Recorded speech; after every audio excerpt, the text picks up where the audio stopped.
राधे राधे। जय श्री कृष्णा। श्री श्यामाजू की अत्यंत कृपा से कल हमने श्री पीताम्बर देव जी महाराज के पावन चरित्रों को श्रवण किया। सबसे आशा होगी कि सबने ही श्रवण किया होगा। जिस पे लाडली जी की कृपा होती है अक्सर वही सभी रसिकों के भक्तों के चरित्र को श्रवण कर पाते हैं। कुछ गिने ही चुने होते हैं, विरले होते हैं जो इस कृपा के प्राप्त होते हैं। आज उसी प्रकार श्री जी की अत्यंत कृपा से हम सब बड़े धनी हैं जो हमको रसिक जनों के चरित्रों को श्रवण करने को मिल रहा है। आज श्री जी की अत्यंत कृपा से हम सभी भक्तजन श्री चाचा श्री हित वृंदावन दास जी के बहुत ही सुंदर पावन चरित्र को श्रवण करेंगे। जो ब्रज रस की भक्ति धारा की रस वारिधि हैं, उनको अधिक प्रखर करने वाले कौन हैं?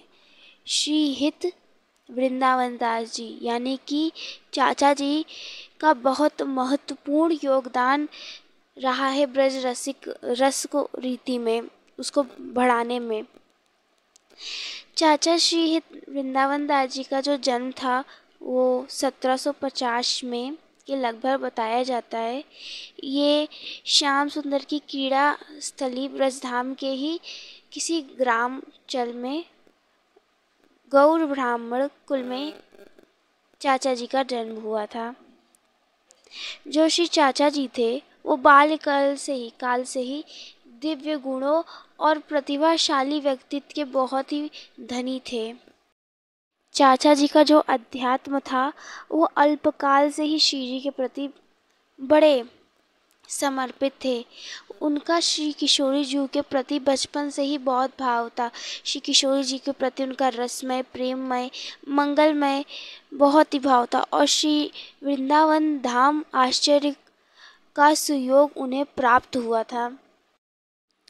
जो श्री चाचा जी के गुरु हुए हैं वो श्री रूपलाल जी हुए हैं। ये उनके कृपा पात्र शिष्य थे। अब हम श्रवण करेंगे कि वृंदावन दास जी का नाम चाचा जी क्यों पड़ा, सब उनको चाचा करके क्यों पुकारते थे। जो वृंदावन दास नाम था वो तो इन्हें गुरु प्राप्त था, यानी कि गुरु कृपा से इन्हें मिला था। बचपन में ही जो ये थे, इनके माता पिता की जो आर्थिक स्थिति थी वो अच्छी नहीं थी, तो उसी कारण चाचा जी श्रीधाम वृंदावन आ गए थे। वहाँ पर गोस्वामी श्री रूपलाल जी महाराज के आश्रम में यह वास करा करते थे। गुरुदेव भगवान की कृपा से इनको ये संपूर्ण शास्त्रों का अध्ययन भी वहाँ किया करते थे। एक बार कहा जाता है कि जब चाचा जी गुरुदेव भगवान के गृह में निवास कर रहे थे तो उस समय गुरुदेव श्री रूपलाल जी के जो प्रिय पौत्र हुए हैं गोस्वामी श्री लाडली लाल जी, जो कि युवा ही थे, बहुत ही जवान थे, वो आपका नाम पुकार कर लिया करते थे। वो जो उनके प्रिय पौत्र हुए वो उनको बाबा वृंदावन दास करके पुकारा करते थे। यह जो बात है, यह बात बिल्कुल प्रिय नहीं लगती थी श्री रूपलाल जी को कि ऐसे इतने बड़े होते हुए इनका नाम पुकारना यह अच्छा नहीं लगता। वो अपना पुत्रवत इनसे बहुत स्नेह था, तो उन्हें उनके गुरु को ये बिल्कुल प्रिय नहीं लगता था। इसलिए एक दिन गुरु जी ने क्या किया, इन्होंने अपने पौत्र से कहा समझाते हुए कि अब से तुम इनका नाम नहीं पुकारोगे, अब से तुम इन्हें चाचा जी कहकर पुकारोगे, इनका कभी नाम मत लेना, ऐसे सिखाया। तो उस समय से उनका चाचा जी कहने लग गए। अब सब सुनते चाचा चाचा, तो सब कहने लग गए चाचा, तो अब सब उन्हें चाचा नाम से पुकारने लग गए और आज भी वे चाचा श्री वृंदावन दास से मशहूर हैं। अब हम प्रसंग श्रवण करेंगे जहाँ पर चाचा जी को दिव्य अनुभूतियाँ होती हैं। हम सब जानते हैं कि उस समय पर जो यवन जन थे, जो मलिच्छ जन थे, वो बहुत ही आक्रमणी थे। वो वृंदावन धाम पर भी आक्रमण करते थे। तो उसी बीच जब चाचा विराजमान थे, तो उसी बीच वृंदावन में यवनों का बहुत ही आक्रमण हुआ। उस समय अहमद शाह अब्दाली, उसने बहुत ही उत्पात मचाया था।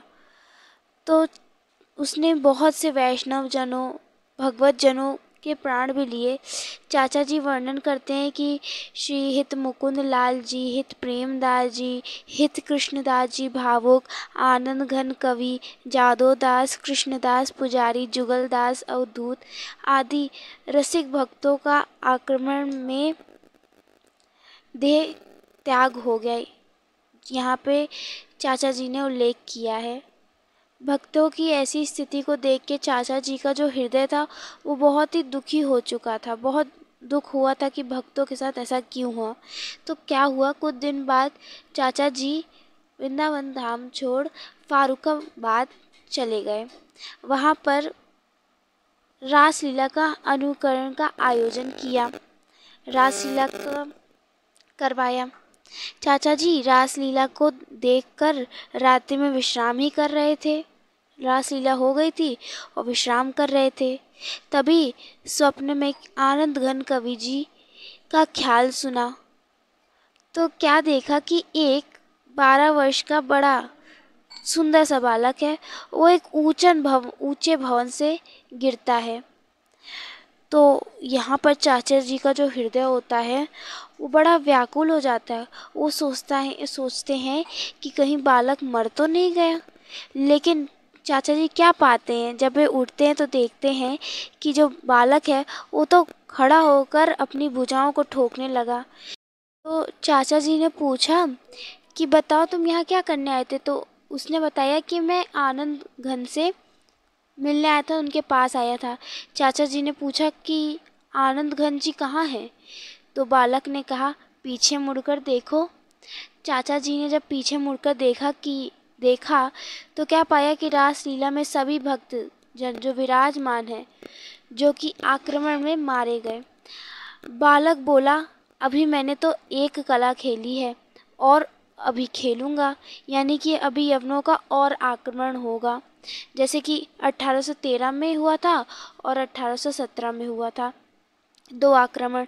तो पहला आक्रमण 1813 में ये हुआ जिसमें जो चाचा जी थे वे बच गए और बाकी जो सारे भक्तजन थे वे आक्रमण में चले गए।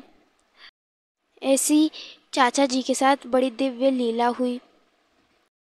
चाचा किसी प्रकार श्री वृंदावन धाम से दूर यहाँ रह रहे थे। उनको एक पल भी अच्छा नहीं लगता था। तो वे कुछ समय तक चाचा जी कृष्णगढ़ नरेश बहादुर सिंह जी के साथ और उनके पुत्र विदिर सिंह के राज्य में रहे। फिर राजमहल में निवास करते हुए उन्होंने राजा जी के प्रार्थना पर कई ग्रंथों की भी रचना वहाँ पे की। लगभग वहाँ पर चाचा जी 6 वर्ष तक रहे, बड़ी कठिनाई से। बताइए इतनी कठिनाई से क्यों? क्योंकि वह वृंदावन की विरह में थे। प्रति क्षण उन्हें वृंदावन की याद आती थी, क्योंकि चाचा जी को वृंदावन बहुत ही प्रिय था।